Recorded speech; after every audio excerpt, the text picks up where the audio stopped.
Hello students, this is chemistry sir, PK sir, welcoming you to the lecture number 10 of GOC, General Organic Chemistry. After a long time, as I was busy in another works, ठीक है, तो आज हम start कर रहे हैं structural आइसोमेराइज्म, ठीक है। कुछ लोग आइसोमेरिज्म बोलते हैं, कुछ लोग आइसोमेराइज्म बोलते हैं, that is your wish, okay. आप लोगों को भी जो अच्छा लगे उसी का यूज़ कर सकते हैं, ठीक है। सो इससे पहले हमने इसी सीरीज़ में ऑलमोस्ट 9 लेक्चर्स कंप्लीट कर लिए हैं। तो जो पुराने लेक्चर्स हैं उनको कंप्लीट देखने के लिए, उनको रिवाइज करने के लिए आप आई बटन पे क्लिक करके देख सकते हैं। और आज हम स्टार्ट कर रहे हैं स्ट्रक्चरल आइसोमेराइज्म, ओके।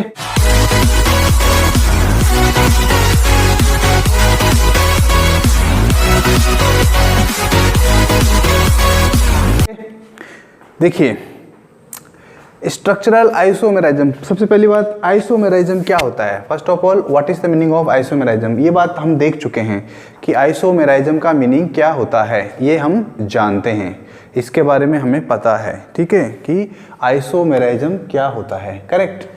तो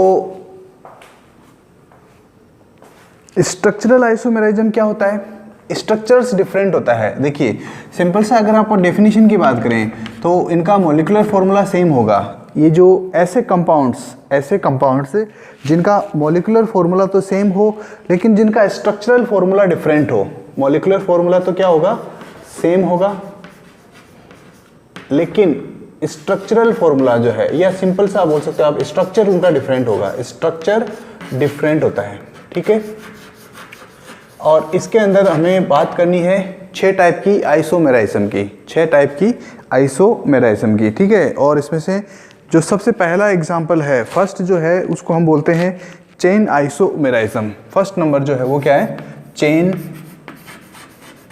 आइसोमेराइज्म।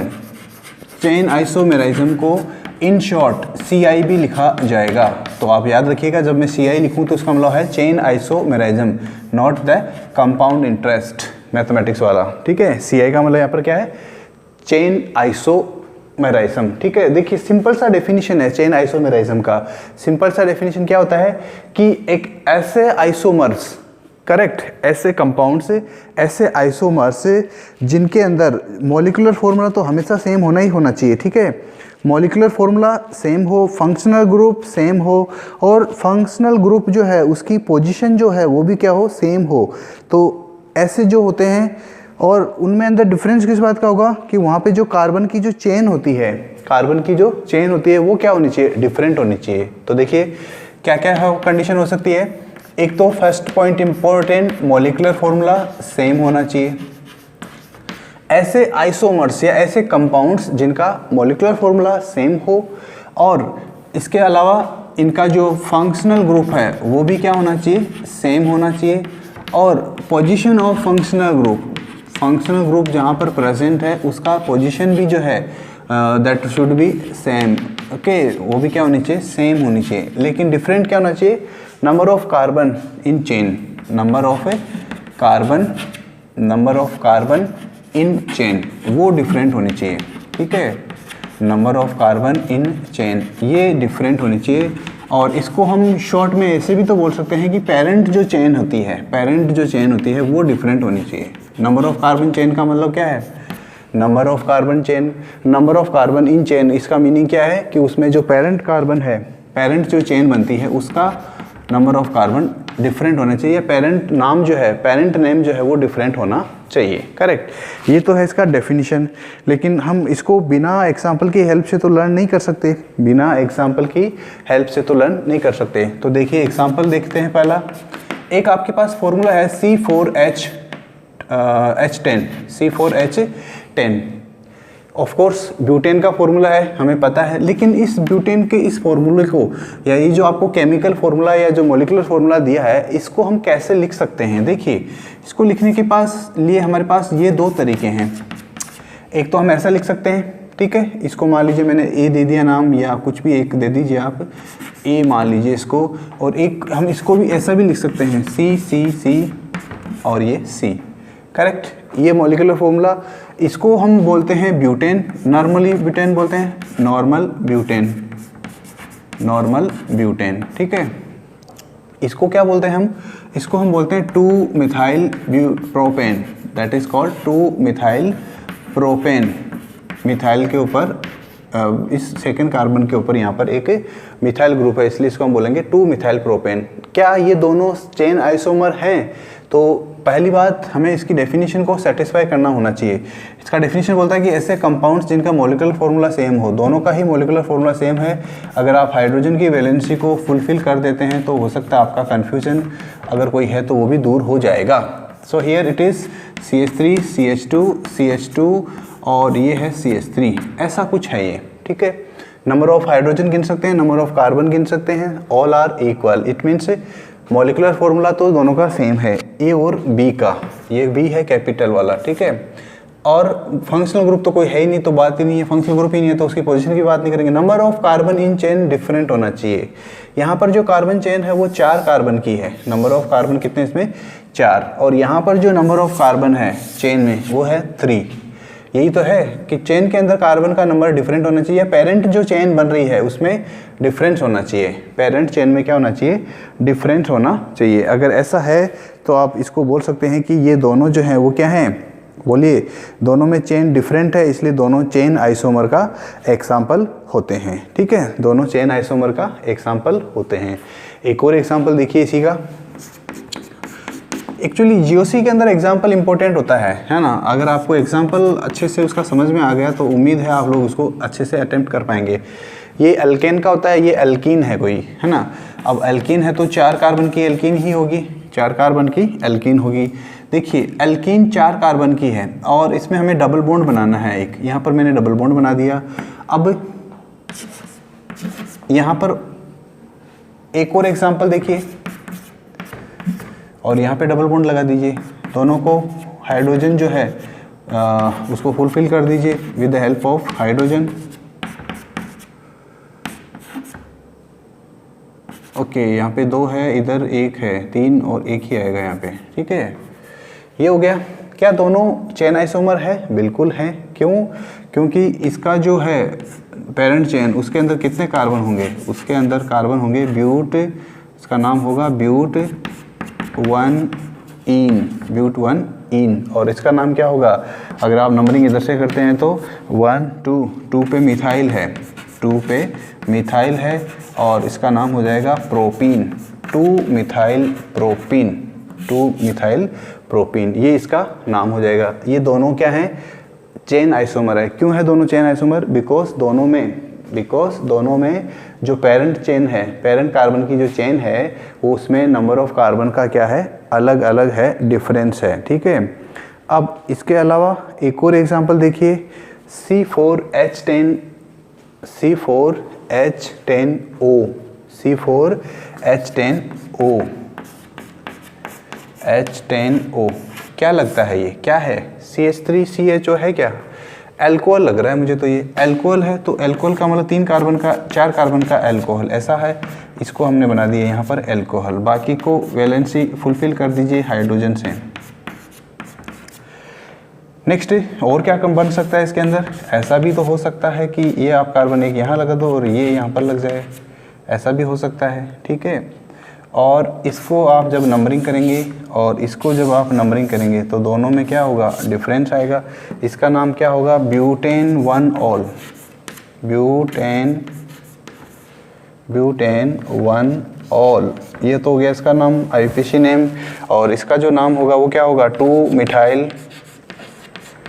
2-मिथाइल, और ये कौन सी पोजीशन है, 1, 2-मिथाइल 1, और इसका नाम हो जाएगा 2-मिथाइल 1 प्रोप, 2-मिथाइल, यहाँ पर ये नहीं आएगा, प्रोप के बाद में प्रोपेन और 1-ऑल, या प्रोपेनॉल भी बोल सकते हो, सिंपली आप 1 की यहाँ पर आपको पोजीशन बताने की ज़रूरत नहीं है। एक ऐसा भी एग्जांपल हो सकता है इसमें, यहाँ OH लगा दो, ये भी हो सकता है। इसका नाम क्या होगा, ध्यान से सोचिएगा, मैं जो लिख रहा हूँ हो सकता है मैं ज़रूरी नहीं कि सही लिखूँ, मैं गलत भी लिख सकता हूँ, just for checking your knowledge, correct, for your understanding.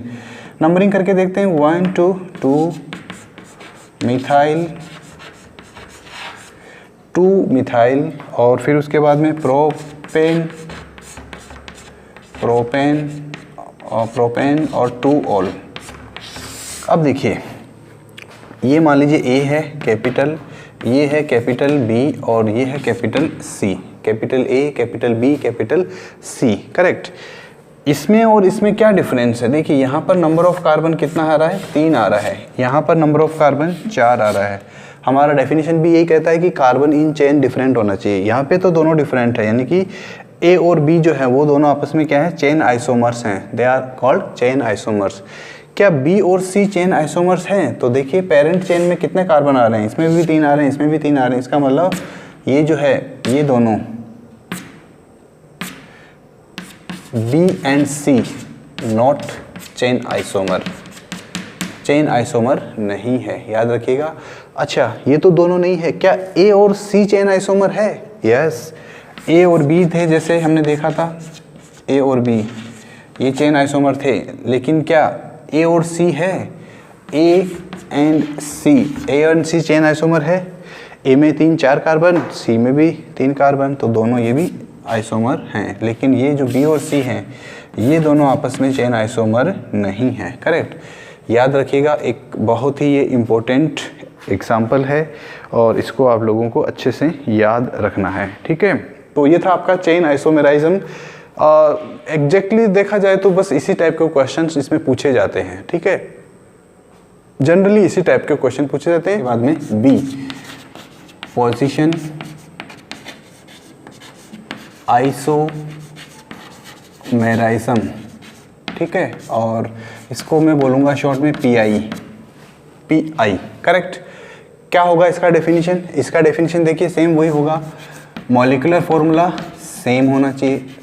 ये तो फर्स्ट कंडीशन है, अगर यही कंडीशन फुलफिल नहीं हुई, अगर फर्स्ट कंडीशन ही फुलफिल नहीं हुई तो ऑफ कोर्स वो आइसोमेराइज्म का एग्जांपल नहीं हो सकता, आइसोमेराइज्म का एग्जांपल नहीं हो सकता। लेकिन मॉलिक्यूलर फॉर्मूला सेम हो और उसके अलावा क्या होना चाहिए?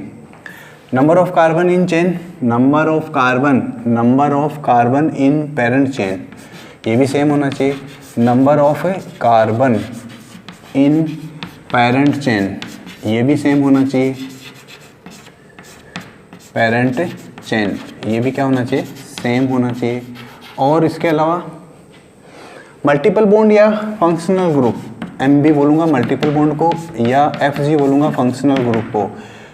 मल्टीपल बॉन्ड या फंक्शनल ग्रुप जो है उसकी जो पोजीशन है, वो क्या होनी चाहिए? वो डिफरेंट होनी चाहिए, तभी जाके ये बन जाएंगे आपके पोजीशन आइसोमेराइज्म, ठीक है। तो पोजीशन अलग अलग होती है, इसीलिए नाम हो गया इसका पोजीशन आइसोमेराइज्म, करेक्ट। अब इम्पोर्टेंट डेफिनेशन नहीं है, इम्पोर्टेंट है इसका एग्जाम्पल। तो देखिए इसका भी एग्जाम्पल देखते हैं हम। फर्स्ट एग्जाम्पल देखिए, ये है 4 कार्बन का एक चेन और यहाँ पर मैंने लगा दिया OH। एक एग्जाम्पल दिया है मैंने यहाँ पर A कैपिटल, और एक दूसरा एग्जाम्पल दिया है मैंने यहाँ पर 4 कार्बन की ही चेन है जिसके अंदर OH को मैंने यहाँ लगा दिया, ठीक है। देखिए नंबरिंग करते हैं, तो इधर से नंबरिंग करेंगे 1 2 3 4। नाम क्या हो जाएगा इसका? ब्यूटेन 1 ऑल, ये इसका नाम हो गया। इसका नाम क्या हो जाएगा? Butane 2 all. हमारे समय में इसको 1 ब्यूटेनॉल बोला जाता था, इसको 2 ब्यूटेनॉल बोला जाता था। तो हो सकता है आपको कहीं पे लिखा हुआ मिल जाए कि इसको क्या बोलेंगे, तो इसको बोलते हैं 1 ब्यूटेनॉल और इसको हम बोलते हैं 2 ब्यूटेनॉल। क्या 3 ब्यूटेनॉल बना सकते हैं आप लोग? क्यों नहीं बना सकते? बना सकते हैं। देखिए ये हो गया 1, ये हो गया 2, ये हो गया 3, ये हो गया 4। अब आपको 3 ब्यूटेनॉल बनाना है, उसके लिए क्या करेंगे? इस OH को उठा के यहाँ से यहाँ लगा देंगे, 3 पे आ जाएगा, तो क्या बन जाएगा? 3 ब्यूटेनॉल। एम आई राइट? आंसर बताइए, एम आई राइट? यस और नो में अगर आप लोग इसका आंसर बताते हैं तो आप लोगों को, मुझे बहुत अच्छा लगेगा कि आप लोग सीरियसली पढ़ाई कर रहे हैं। एक और एग्जांपल देखिए इसी का, एग्जांपल नंबर 2। ये फर्स्ट एग्जांपल था जिसके अंदर OH ग्रुप की बात की थी। अब हम बात करते हैं एक मल्टीपल बॉन्ड की, ठीक है। तो ये है आपका 4 कार्बन का चेन जिसके अंदर मैंने एक A बनाया है और एक दूसरा मैंने बनाया है बी, जिसके अंदर फिर से 4 कार्बन की चेन है और वहाँ पर मैंने डबल बॉन्ड जो है वो सेकंड कार्बन पे लगा दिया। नाम क्या होगा? नाम तो सबको पता ही है आप लोगों को। इसका नाम होगा ब्यूट और इसका नाम हो जाएगा 1-इन, ब्यूट 1-इन, और इसका नाम हो जाएगा ब्यूट 2-इन। क्या दोनों में पेरेंट चेन सेम है? यस, पेरेंट चेन सेम है। क्या बोलता है ये? मॉलिक्यूलर फार्मूला सेम होना चाहिए। यहाँ पे भी देख सकते हो, यहाँ पे भी देख सकते हो, दोनों का मॉलिक्यूलर फार्मूला सेम ही होगा। Number of carbon in parent chain, यहाँ पे भी 4 है, यहाँ पे भी 4 है, that is also same. Next, multiple bond या फंक्शनल ग्रुप जो है उसका पोजीशन जो है वो डिफरेंट होना चाहिए। ध्यान रखिएगा, मल्टीपल बॉन्ड अगर फंक्शनल ग्रुप डिफरेंट है तो फिर हम उसके अंदर आइसोमेराइज्म की बात ही नहीं करेंगे, पोजीशन आइसोमेराइज्म तो दूर की बात हो जाएगी। करेक्ट। तो यहाँ पे भी देख सकते हैं आप 1 ब्यूटेनॉल में 1 यहाँ पर ब्यूट आ रहा है। ब्यूट का मतलब क्या है? ये आपका number of carbon in parent chain same होना चाहिए। यहाँ पर भी ब्यूट है, यहाँ पर भी ब्यूट है, दोनों में ब्यूट है, that is why they are also same. Correct, ये भी ठीक है। क्या हम ब्यूट 3-इन भी बना सकते हैं? अगर आप नंबरिंग करके देखते हैं तो 1 2 3 4, ये डबल बॉन्ड अगर आप यहाँ लगा देंगे तो 1 2 3 हो जाएगा। तो क्या मैं सही हूँ? एम आई राइट? अगेन देखते हैं कितने लोग इसको आंसर बताते हैं। यस और नो में अपना आंसर बताइएगा चैट बॉक्स में कि जो मैंने बोला है क्या वो सही है या गलत है, सही है या गलत है। एक और एग्जांपल देख लेते हैं जल्दी से फटाफट। ये है आपका 4 कार्बन का एक चेन और उस पर मैंने लगा दिया एक क्लोरो। ऐसा ही एक और एग्जांपल है और उसके अंदर मैंने लगा दिया क्लोरो 1 नंबर के बजाय 2 नंबर। कार्बन पे नंबरिंग करते हैं तो 1 2 3 4, इसका नाम हो जाएगा 1 क्लोरो और 4 कार्बन की चेन है तो इसके लिए हम यूज़ करेंगे ब्यूटेन। और 4 कार्बन की चेन के लिए यूज़ क्या करते हैं हम? ब्यूटेन। नेक्स्ट इसकी बात करें तो ये है आपका 2 क्लोरो और 4 कार्बन की चेन है तो 4 कार्बन के लिए हम यूज़ करते हैं butane. So this is the example. अब ए और बी, यहाँ पर भी ए और बी है, ये सभी ए और बी आपस में जो है क्या है? एक दूसरे के पोजीशन आइसोमर यानी कि पीआई है। करेक्ट, ये इंपॉर्टेंट एग्जांपल्स थे। ठीक है, अब देखिए इसके बाद में हमें कुछ स्पेशल पॉइंट जो हैं वो हमें पढ़ना है। स्पेशल पॉइंट पढ़ना है। स्पेशल पॉइंट में देखिए आपको C5H12 के कितने आइसोमर बनेंगे? पहला स्पेशल पॉइंट नंबर 1। क्वेश्चन ये है कि C5H12 इसके कितने आइसोमर्स बनेंगे? How many total isomers of this molecular formula. Question है C5H12। ठीक है, तो चलिए कोशिश करते हैं बनाने की। पहली बात चेक कर लीजिए कि ये है क्या? C5H12 क्या है, किसको फुलफिल करता है, ये कौन से वाले हाइड्रोकार्बन का ये मॉलिक्यूलर फॉर्मूला होता है। ठीक है, तो याद रखिएगा C5H12 जो है वो एक एल्केन का फॉर्मूला है और 5 कार्बन वाली एल्केन है। तो 5 कार्बन को हम ऐसे अरेंज कर सकते हैं, एक कंपाउंड हो गया। और क्या कर सकते हैं? बी कंपाउंड बना के देखते हैं जिसमें कार्बन को चेन को हम छोटा कर देंगे एक और यहाँ पे सी लगा देंगे। फिर और क्या कर सकते हैं? सी बनाएंगे, इसके लिए 3 कार्बन की चेन बनाएंगे और उसमें यहाँ पर ऐसा बना देंगे ए बी सी। हमारे पास 3 आ गए। कितने आ गए? 3 आ गए। 3 है। और अब इन तीनों के बारे में आपको बताना है कि ये किस टाइप के आइसोमर्स हैं, किस टाइप के आइसोमर्स हैं। ये चेन आइसोमर है या ये पोजीशन आइसोमर है। नाम लिख लीजिए आप चाहो तो। नाम है इसका normal pentane, this is normal pentane, P capital आएगा। नेक्स्ट इसका नाम होगा 2 मिथाइल ब्यूटेन, 2 मिथाइल ब्यूटेन। इसका आईपीसी नेम क्या हो गया? 2 मिथाइल ब्यूटेन। और इसका नाम हो जाएगा आपका यहाँ पर 2,2 फिर डाई और उसके बाद मिथाइल 2,2 डाई मिथाइल प्रोपेन। पहली बात कि ये कौन सी आइसोमेराइज्म शो करते हैं? CI शो करते हैं या PI शो करते हैं? तो ध्यान से देखिए, यहाँ पर इसमें पेंट में 5 कार्बन है, यहाँ पर 4 कार्बन है, पेंट ब्यूट, और यहाँ पर 3 कार्बन है। तीनों में ही क्या है? नंबर ऑफ कार्बन डिफरेंट आ रहा है। ठीक है, तो number of carbon in parent chain अगर सेम आ रहा है तब तो ये पोजीशन आइसोमर होता, लेकिन यहाँ पर क्या बोल रहा है, ये तीनों में ही डिफरेंट आ रहा है, तो इसका मतलब ये चेन आइसोमर है, क्योंकि सभी की चेन अलग अलग है, सभी में जो नंबर ऑफ कार्बन की चेन है वो क्या है, डिफरेंट है। तो आप यहाँ पर सिंपली लिख सकते हैं ऑल आर सी आई, ऑल आर सी आई, सी आई बोले तो चेन आइसोमर्स, ठीक है, सभी दोनों जो है वो क्या है, चेन आइसोमर्स का एग्जाम्पल हैं, ठीक है। चलिए अब आप लोगों के लिए मैं एक छोटा सा टास्क दे रहा हूँ, टास्क बोले तो असाइनमेंट, ठीक है। असाइनमेंट हमेशा इंपॉर्टेंट होते हैं, because assignment only decide that you are learning और not, and if you are learning how much you are learning. अगर आप लर्निंग कर रहे हैं तो कितना लर्न कर रहे हैं, ये कौन डिसाइड करता है, आपका प्रैक्टिस या असाइनमेंट, ठीक है।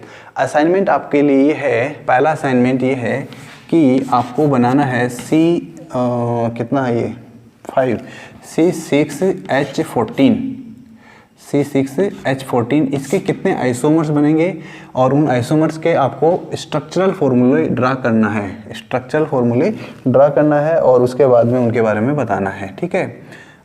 चलिए मैं आप लोगों को एक हिंट भी दे देता हूँ, यहाँ पर आपको ये मैं हिंट दे देता हूँ कि इसके टोटल जो बनेंगे वो होंगे 5, बस आपको तो उनके स्ट्रक्चर्स ड्रॉ करना है, आपको उनके स्ट्रक्चर्स ड्रॉ करना है प्लस उनके आईपीसी नेम लिखना है, करेक्ट। नेक्स्ट एक और क्वेश्चन है आपके लिए, बी क्वेश्चन असाइनमेंट में, असाइनमेंट बी, ठीक है, और उसमें आपको बताना है क्या कि कौन कौन से आइसोमर्स कितने होंगे, ठीक है। तो ये है आपका C7H16। क्वेश्चन ये है कि इसके कितने आइसोमर्स बनेंगे और उन सभी आइसोमर्स का आईपीसी नेम लिखना है, उनका स्ट्रक्चरल फॉर्मूला लिखना है और फिर ये बताना है कि उनमें से कौन चेन आइसोमर्स होंगे आपस में और उनमें से कौन पोजीशन आइसोमर्स होंगे आपस में। So this will be decided by the structures only. अगर आपने स्ट्रक्चर्स अच्छे से ड्रॉ कर ली तो ही आप इसको कर पाएंगे। और इसके लिए भी मैं आपको एक हिंट दे देता हूँ कि जो C7H16 वाला होगा इसके टोटल 9 आइसोमर्स बनेंगे। ये थोड़ा सा टिपिकल है, it is time taking example, तो आपको इसमें अच्छे से पेशेंस के साथ लर्न करना होगा, पेशेंस के साथ ड्रॉ करना होगा। अगर आपका आईपीसी नेम सही होगा, if you are drawing the correct IPC name, तो फिर आपका जो है वो आईपीसी नेम अगर सही होगा तो ही आप सही ड्रॉ कर पाएंगे, ठीक है। Okay, so the next example देखिए, नेक्स्ट एग्जांपल देखते हैं। हमारे पास एग्जांपल है C3H और इसके बाद में 6 और यहाँ पर फॉर्मूला लिखा हुआ है Cl2। क्वेश्चन ये है कि इसके कितने आइसोमर्स बनेंगे और उनमें से कौन कौन पोजीशन आइसोमर होंगे और कौन कौन चेन आइसोमर्स होंगे, ठीक है। तो देखिए क्या क्या पॉसिबिलिटी है। 3 कार्बन की बात कर रहा है ये, तो सबसे पहले 3 कार्बन बना लेते हैं। ये हमारा 3 कार्बन हो गया, ठीक है। अब ये जो 3 कार्बन है, इन 3 कार्बन पर आपको Cl के 2 एटम्स ऐड करने हैं। ओके, कैसे है, क्या तरीका है? देखिए एक तरीका तो ये है कि हम एक ही कार्बन पर दोनों Cl लगा दें, एक तरीका तो ये हो गया, इसको हमने नाम दे दिया कैपिटल A। एक तरीका आपके पास ये है कि ये जो आपने 2 Cl लगाए हैं, अच्छा बाकी की वैलेंसी आप चाहो तो हाइड्रोजन की हेल्प से फुलफिल कर सकते हो, ठीक है, और यहाँ पर भी एक हाइड्रोजन बच जाएगा। दूसरा तरीका हमारे पास ये है कि हम जो बचा हुआ बीच वाला कार्बन है उसके ऊपर 2 Cl लगा दें, ये भी पॉसिबल है। और क्या पॉसिबिलिटी है इसमें? और ये पॉसिबिलिटी है इसमें कि आप 3 कार्बन की चेन लेते हैं और कॉन्टिन्यूस 2 कार्बन के ऊपर कोई भी 2 कार्बन कॉन्टिन्यूस पे एक एक Cl लगा दीजिए, एक ये पॉसिबिलिटी है। एक और पॉसिबिलिटी ये है कि आप जो है एक ऑल्टरनेटिव कार्बन पर Cl लगा दीजिए, एक कार्बन छोड़कर एक कार्बन पर आप ऑल्टरनेटिव कार्बन पर आप क्या लगा सकते हैं, Cl को एंड बॉन्डेड कर सकते हैं। अब क्वेश्चन ये है कि ये किस टाइप के आइसोमर्स होंगे। हमने अब तक 2 ही टाइप की आइसोमेराइज्म की बात की है, एक चेन आइसोमेराइज्म की और दूसरा पोजीशन आइसोमेराइज्म की, ठीक है। तो आपको याद रखना है कि ये all these are examples of pi. क्या है ये सभी?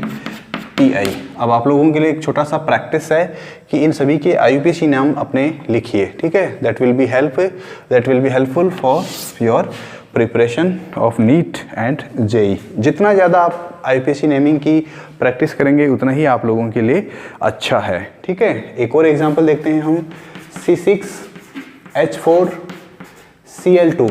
C6H4Cl2। अगर आप इसको ध्यान से देखेंगे तो यहाँ पर कार्बन के रेस्पेक्ट में हाइड्रोजन बहुत कम है। जब कार्बन के रेस्पेक्ट में हाइड्रोजन बहुत कम होता है तो इसका मतलब है कि उसमें अनसेचुरेशन बहुत ज़्यादा है, करेक्ट। तो देखिए यहाँ पर अनसेचुरेशन बहुत इतना ज़्यादा है कि एक कार्बन को एक हाइड्रोजन भी नहीं मिल पा रहा है, एक कार्बन के पास एक हाइड्रोजन भी नहीं मिल पा रहा है। तो उस कंडीशन में आपको हमेशा याद रखना है कि ये ज़रूर कोई एरोमेटिक कंपाउंड होगा। अब ये एरोमेटिक कंपाउंड क्या होता है ये हम पहले ही लर्न कर चुके हैं, ठीक है। तो देखिए इसका स्ट्रक्चर कैसा बनता है, इस टाइप का स्ट्रक्चर बनता है। अब इसके पास में 2 Cl हैं, कितने Cl हैं, 2 Cl है। क्वेश्चन ये है कि इसका आपको एरोमेटिक आइसोमर बनाना है। क्या बनाना है इसका, एरोमेटिक आइसोमर, ठीक है। तो ये जो एरोमेटिक आइसोमर होते हैं वो इसके कितने टाइप के बनते हैं ये आपको देखना है। सो फर्स्ट ऑफ ऑल एक बेंजीन रिंग ड्रॉ करना है और उसके ऊपर ऑल्टरनेट पोजीशन पे आप Cl लगा दीजिए, कॉन्टिन्यू पोजीशन कॉन्टिन्यूस कार्बन पे Cl लगा दीजिए और थर्ड पोजीशन में अपोजिट कार्बन जो है, थर्ड पोजीशन में अपोजिट जो कार्बन है उसके ऊपर Cl लगा दीजिए। ये 3 इसके बन गए आइसोमर्स, ठीक है। फर्स्ट वाला जो होता है उसको बोला जाता है ऑर्थो, इसको इस कंडीशन को या इस पोजीशन को बोला जाता है ऑर्थो। नेक्स्ट पोजीशन जो है इसको बोला जाता है मेटा। जब एक ऑल्टरनेटिव कार्बन यानी एक कार्बन छोड़ के आप कोई 2 फंक्शनल ग्रुप को लगा देते हैं तो उस कंडीशन में उसको हम जो डिराइव्ड जो आपका सिस्टम होता है, डिराइव्ड सिस्टम जो होता है उसमें इसको मेटा बोला जाता है। और इसके बाद में अगर ऑपोजिट कार्बन के ऊपर अगर कोई फंक्शनल ग्रुप होता है तो उसको हम बोलते हैं para, what that is called para isomer, ठीक है। So here we have 3 isomers. Question ये है कि ये तीनों में क्या रिलेशन होगा, यानी कि ये किस टाइप के आइसोमर होंगे, चेन आइसोमर होंगे या पोजीशन आइसोमर होंगे। तो आंसर है all are pi, all are pi. Pi बोले तो पोजीशन आइसोमर, याद रखिएगा हमेशा इम्पोर्टेंट है, ठीक है। अब एक आप लोगों के लिए फिर से एक एक्सरसाइज है, देखते हैं कितने लोग कर पाते हैं इसको। ये भी आपके लिए एक असाइनमेंट है, असाइनमेंट नंबर 2। पहला जो था वो असाइनमेंट नंबर A था और ये है assignment number B। Assignment number B में आपको क्या करना है, आपको एक मैं फॉर्मूला लिख रहा हूँ, केमिकल फार्मूला बोल सकते हैं या मॉलिक्यूलर फार्मूला बोल सकते हैं। और इस मॉलिक्यूलर फार्मूला में आपको क्या करना है कि जितने भी जो आइसोमर्स बनते हैं उनके सबके नाम लिखना है, उनके सबके आईपीसी नेम लिखने हैं। और उसके साथ में आपको ये भी बताना है कि जो बनने वाले जो होंगे वो सब किस टाइप के आइसोमर्स होंगे, बनने वाले जो हैं वो किस टाइप के आइसोमर्स होंगे। फॉर्मूला क्या है, C6H3, यहाँ पर क्या है ये 3। आप लोगों के लिए हिंट के लिए मैं बता देता हूँ कि टोटल 10 बनेंगे, टोटल 10 आइसोमर्स बनेंगे। अब उन सभी 10 आइसोमर्स का आपको क्या करना है, स्ट्रक्चर ड्रॉ करना है और उसके बाद में फिर उनका आईपीसी नाम लिखना है, ठीक है। जितना आईपीसी का आप प्रैक्टिस करेंगे उतना ही आपका जो परफेक्टनेस जो होता है आईपीसी नेमिंग के अंदर जो मिस्टेक्स होती है वो कम से कम होती जाएगी, करेक्ट। तो कोशिश कीजिए ज़्यादा से ज़्यादा आईपीसी नेमिंग करने के लिए, ठीक है। अब इसके बाद में देखिए कुछ स्पेशल पॉइंट है, कुछ स्पेशल पॉइंट है जो आपको याद रह जाए तो ठीक है, नहीं याद रहे तो भी ठीक है। और ऐसे जो पॉइंट्स होते हैं उनको हम बोलते हैं MTR, मारो टोटल रट्टा, मारो टोटल रट्टा, यानी कि मेमोरी टिप्स रिजर्व, MTR बोला जाता है इनको। और ये आपको पॉइंट्स जो हैं वो याद रखने हैं, याद रहे तो ठीक है, नहीं याद रहे तो भी ठीक है। C8H18, इसके कितने आइसोमर्स बनते हैं, इसके टोटल कितने आइसोमर्स बनते हैं, तो आपको याद रखना है इसके टोटल 18 आइसोमर्स बनते हैं। अगर आप कोशिश करना चाहो तो बना के देख सकते हो, कोशिश करके देख सकते हो। और इसके बाद में देखिए नेक्स्ट आता है C9H20, इसके बनते हैं टोटल 35 आइसोमर्स, ठीक है। नेक्स्ट आता है आपका C9 के बाद में आता है आपका C10H22, इसके टोटल आइसोमर्स बनते हैं 75।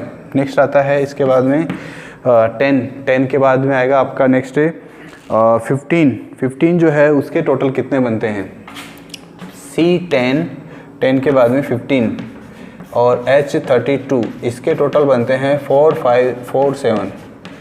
इन सब के लिए कोशिश नहीं करना है आपको ड्रॉ करने की। अगर आप इनके लिए कोशिश करोगे तो आपकी ये जो एग्ज़ाम है फिर वो कोई और ही देगा, ठीक है। तो बस सिर्फ याद रखना है, याद रहे तो भी ठीक है, नहीं याद रहे तो भी ठीक है। C20H42 यानी कि 20 कार्बन का एक एल्केन है, उस एल्केन के अंदर कितने आइसोमर्स होंगे? तो याद रखना नहीं है, और नंबर ऑफ जो आइसोमर्स हैं वो भी बहुत ज़्यादा हैं, 3,66,319 इतने आइसोमर्स बनेंगे इस केमिकल फार्मूला से, ठीक है। तो बहुत बड़ी नंबर है, सो नो प्रॉब्लम, याद रहे तो ठीक है। इसीलिए इनको बोला जाता है MTR, जिनकी मेमोरी अच्छी होती है उनको ही याद रहता है, मेमोरी टिप्स रिजर्व, ठीक है। अब एक सिंपल सा क्वेश्चन है आपके लिए कि एल्केन के अंदर चेन आइसोमेराइज्म कितने कार्बन से शुरू होता है और पोजीशन आइसोमेराइज्म कितने कार्बन से शुरू होता है, ये आपको पूछा जा सकता है। तो ये तो हो गया MTR। एक और MTR जो है, ये तो मान लीजिए इसको A बोल दीजिए, A के अंदर कुछ पॉइंट्स थे, एक B MTR है, MTR B।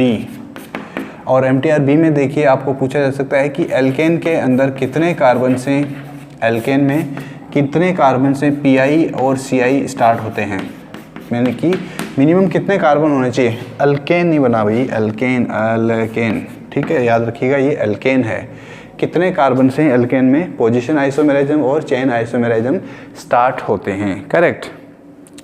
एल्कीन में भी ऐसा ही क्वेश्चन है और एल्काइन में भी ऐसा ही क्वेश्चन है, तो इनका भी आंसर आप लोगों को तैयार करके रखना है कि कितने कार्बन की चेन होने पर एल्कीन जो है वो अल्काइन है और एल्केन जो है वो पोजीशन आइसोमेराइज्म एंड चेन आइसोमेराइज्म।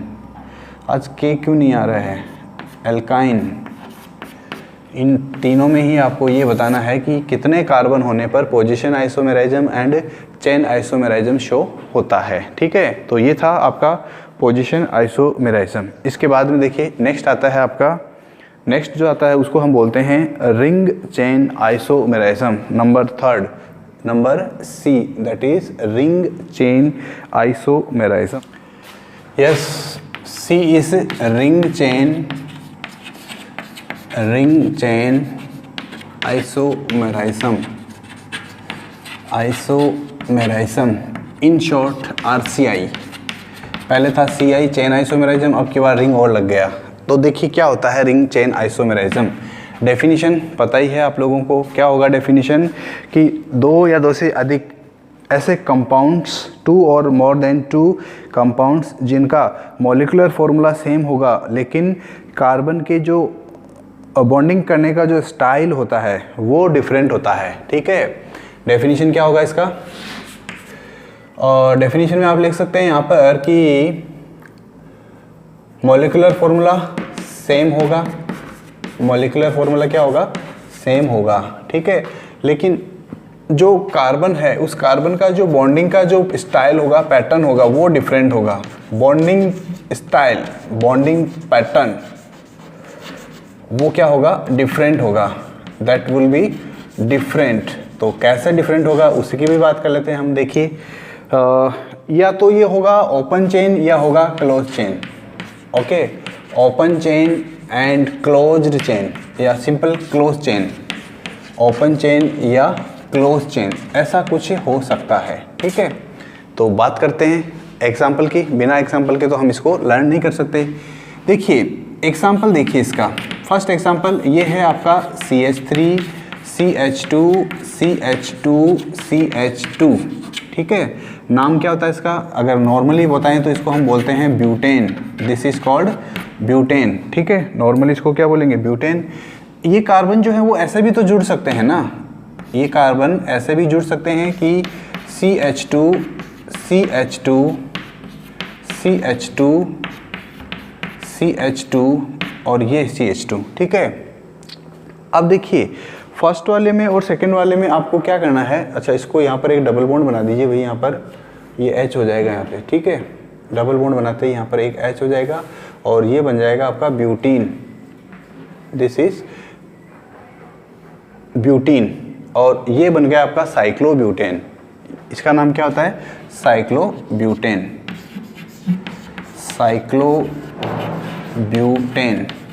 क्यों, ब्यूटेन क्यों बोलते हैं? क्योंकि सभी बॉन्ड जो है वो क्या है, सिंगल बॉन्डेड है। यहाँ पर एक डबल बॉन्ड प्रेजेंट है, एक डबल बॉन्ड प्रेजेंट है। तो ये दोनों आपस में जो हैं इनको बोला जाता है आरसीआई। दोनों क्या है, रिंग चेन आइसोमर है। ये तो बन गया रिंग और ये है चेन, ठीक है। That is why they are called ring chain isomers, ठीक है। ध्यान रखिएगा, इनमें से बहुत सी चीज़ें ऐसी भी है, इनमें से बहुत सी चीज़ें ऐसी भी है जो आप लोगों के सिलेबस में नहीं है। सिलेबस में नहीं है का मतलब क्लास 11th और 12th में, ठीक है। तो वो जो चीज़ें हैं वो आपको पूछी जा सकती है। कहाँ पे पूछी जाएगी? वो आपसे पूछी जा सकती है आपके बोर्ड कॉम्पिटिटिव एग्जाम्स में। एक और एग्जाम्पल देखते हैं इसी का। एग्जाम्पल देखिए, ये है आपका CH3 CH2 CH triple bond CH। Next example CH3 CH3, okay. 5 बजे मैं कॉल करूँगा। CH3 CH2 C triple bond CH, ये है एक एल्काइन, ठीक है। अब ये एल्काइन जो है वो ऐसे भी तो बॉन्ड बना सकता है। कैसे? CH2 CH CH2 CH CH2 और यहाँ पर भी CH, और यहाँ पर बना लिया इसने डबल बॉन्ड। यहाँ पर क्या बना लिया इसने? Double bond. Number of carbon 4 है, नंबर ऑफ हाइड्रोजन काउंट करके देख लीजिए 3 5 6 एंड 6। यहाँ पे 2 2 4 5 6। Number of carbon and number of hydrogen दोनों में सेम है। इसका मतलब हमारा फर्स्ट कंडीशन तो फुलफिल करता है, that is molecular formula same होना चाहिए, that is same here. Next bonding का जो पैटर्न है वो भी क्या होना चाहिए? डिफरेंट होना चाहिए। यहाँ पर एक चेन बना रहा है और यहाँ पर रिंग बना रहा है। इसका मीनिंग क्या हो गया कि ये दोनों भी एग्जाम्पल किसके हैं? आरसीआई बोले तो रिंग चेन आइसोमेराइज्म, ठीक है। अब आपको हमेशा याद रखना है, हमेशा के लिए याद रखना है क्या? Special point. स्पेशल पॉइंट जो होते हैं वो आपको हमेशा याद रखने हैं। They are more important than other things, ठीक है। नंबर 1 स्पेशल पॉइंट ये कहता है कि एल्कीन और साइक्लोब्यूटेन, एल्कीन एंड साइक्लोब्यूटेन, ठीक है, ये आपस में, अच्छा सॉरी साइक्लोब्यूटेन नहीं होगा, साइक्लोएल्केन। एल्कीन और साइक्लोएल्केन जो होते हैं वो आपस में क्या होते हैं? आरसीआई होते हैं। आरसीआई मतलब रिंग चेन आइसोमर्स, ठीक है। नेक्स्ट एग्जांपल अल्काइन एंड साइक्लोब्यूटीन यानी कि साइक्लोएल्कीन, ये भी आपस में क्या होते हैं? रिंग चेन आइसोमर्स होते हैं। तो ये 2 पॉइंट जो हैं वो आपके लिए इम्पोर्टेंट होते हैं, ठीक है। जो रिंग चेन आइसोमर्स होते हैं वो फंक्शनल आइसोमर्स भी होते हैं, लेकिन हमेशा प्रायोरिटी आरसीआई को होने को दी जाती है। ये भी आपके लिए इम्पोर्टेंट पॉइंट है क्या, कि जो आरसीआई होते हैं, आरसीआई वो क्या होते हैं? फंक्शनल आइसोमर्स भी होते हैं, लेकिन प्रायोरिटी किसको दी जाती है? आरसीआई को दी जाती है, ठीक है। तो ये था आपका isomerism, that is called ring chain isomerism, okay. और यहाँ पर आपको बस ये 3 इम्पोर्टेंट पॉइंट्स जो हैं वो आपको याद रखने हैं, ठीक है। तो अब तक हमने इस क्लास में या इस लेक्चर में 3 चीज़ें डिस्कस की है। पहला था आपका position isomer, chain isomerism, second position isomerism and third one is ring chain isomerism, ठीक है। तो और इसके साथ में जो भी आपको असाइनमेंट दिया है तो आपके जो भी केमिस्ट्री टीचर हैं उनको सबमिट कीजिए। और फिर भी अगर आपको किसी को कोई प्रॉब्लम होती है तो आप चैट बॉक्स में या कमेंट सेक्शन में क्वेश्चन पूछ सकते हैं, okay. So right now this is the end of the class for today. Meeting you in the next class. Till then take care, keep yourself safe and bye bye.